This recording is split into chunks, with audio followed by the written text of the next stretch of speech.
মার্কিন president Donald Trump ঘোষণা দিয়েছেন সোমবার থেকে ইরানের সব সমুদ্র বন্দরে অবরোধ কার্যকর করা হবে। যুক্তরাষ্ট্র ইরানের ব্যর্থ আলোচনার পর এই পদক্ষেপ নিয়েছেন তিনি। 13 এপ্রিল সকাল থেকে ইরানের সব বন্দরে যাওয়া আসা করা জাহাজগুলো এই অবরোধের আওতায় পড়বে। অর্থাৎ যে কোনো দেশের জাহাজ যদি ইরানে বন্দরে প্রবেশ করে বা সেখান থেকে বের হতে চায় তা নজরদারি ও নিয়ন্ত্রণের মুখে পড়বে। ট্রাম্প তার নিজস্ব ট্রুথ সোশ্যালে দেওয়া এক পোস্টে লিখেছেন, মার্কিন প্রেসিডেন্ট যেসব জাহাজ হরমুজ প্রণালীতে প্রবেশ বা সেখান থেকে বেরিয়ে আসার চেষ্টা করবে সেগুলোকে অবরোধ করার প্রক্রিয়া শুরু করবে।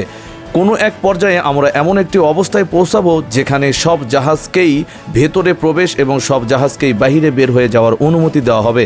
কিন্তু ইরান এখন পর্যন্ত তেমনটা ঘটতে দেয়নি। মধ্য এশিয়ায় যুদ্ধ শুরু হওয়ার পর থেকেই ইরান অর্থনৈতিকভাবে অত্যন্ত গুরুত্বপূর্ণ এই তেল পরিবহন পথটিকে ইতিমধ্যেই অবরুদ্ধ করে রেখেছে। শান্তি আলোচনার আগে ট্রাম্প তেহরানকে বারবার বলেছিল যেন তারা নিঃশর্তভাবে এই জলপথটি পুনরায় চলাচলের জন্য উন্মুক্ত করে দেয়। হরমুজ প্রণালীর উপর ইরানের কঠোর নিয়ন্ত্রণ, যে পথ দিয়ে বিশেষ সমুদ্রপথে পরিবাহিত তেল ও প্রাকৃতিক গ্যাস প্রায় 20% চলাচল করে। উপসাগরীয় অঞ্চলে অপরিশোধিত তেলের ওপর নির্ভরশীল বহু দেশের মারাত্মক অর্থনৈতিক ক্ষতি করেছে। এর ফলে মার্কিন যুক্তরাষ্ট্র সহ বিশ্বজুড়ে তেলের দাম ব্যাপকভাবে বেড়ে গিয়েছে।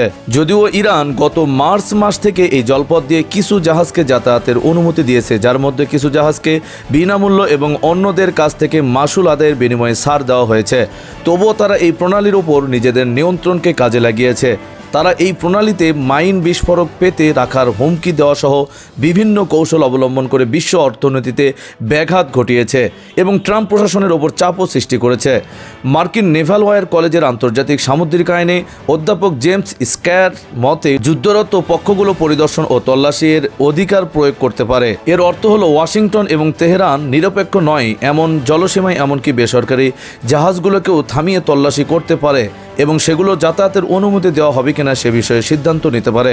হরমুজ প্রণালীতে মার্কিন যুক্তরাষ্ট্রের অবরোধের সম্ভাব্য অর্থ দাঁড়াবে এই যে এই জলপথ দিয়ে যাতায়াতে মরিয়া যে কোনো জাহাজকে তল্লাশি করা হতে পারে এবং জাহাজটিকে যাতায়াতের অনুমতি দেওয়া হবে কিনা সেই সিদ্ধান্ত নেওয়ার এখতিয়ার মার্কিন বাহিনীর হাতেই থাকবে। এদিকে ইরান হরমুজ প্রণালী দিয়ে যাতায়াতকারী জাহাজের একটি অতি ক্ষুদ্র অংশকে চলাচলের অনুমোদন দিচ্ছে বলে জানা গিয়েছে। বিভিন্ন প্রতিবেদনে অনুযায়ী ইরান প্রতিটি জাহাজের কাছ থেকে সর্বোচ্চ $2 মিলিয়ন পর্যন্ত শুল্ক বা মাসুল আদায়ের বিনিময়ে নির্দিষ্ট কিছু তেলবাহী ট্যাঙ্কারকে যাতায়াতের অনুমতি দিচ্ছে।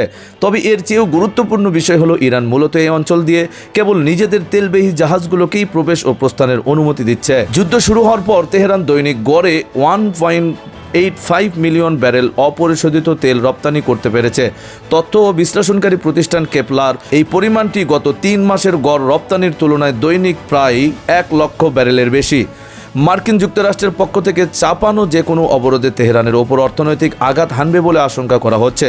আর এর ফলে তেল রপ্তানি ও রাজস্ব আয়ের অবরুদ্ধ হয়ে যাওয়া দীর্ঘমেয়াদী যুদ্ধ চালিয়ে যাওয়ার সক্ষমতা তেহরানের জন্য শেষমেশ ক্ষুণ্ণ হয়ে পড়বে। তবে এটি এমন একটি কৌশল বা হাতিয়ার যা প্রয়োগ করতে ট্রাম্প প্রশাসন এখন পর্যন্ত অনিচ্ছুক, কারণ এই প্রণালীতে এমনকি কেবল ইরানের তেলের ক্ষেত্রেই হোক না কেন কোনো অবরোধ বা চাপানো হলে বিশ্বজুড়ে তেলের দাম ব্যাপকভাবে বৃদ্ধি পাবে। ঠিক এই কারণেই মার্কিন নৌবাহিনী এখনও পর্যন্ত ইরানের তেলবাহী ট্যাঙ্কারগুলোকে ওই অঞ্চল দিয়ে যাতায়াতের অনুমতি দিয়ে আসছে, কেননা বর্তমানে ওই অঞ্চল থেকে তেলের সরবরাহ অব্যাহত থাকলে তা তেলের দাম নিয়ন্ত্রণে রাখতে সহায়ক হতে পারে।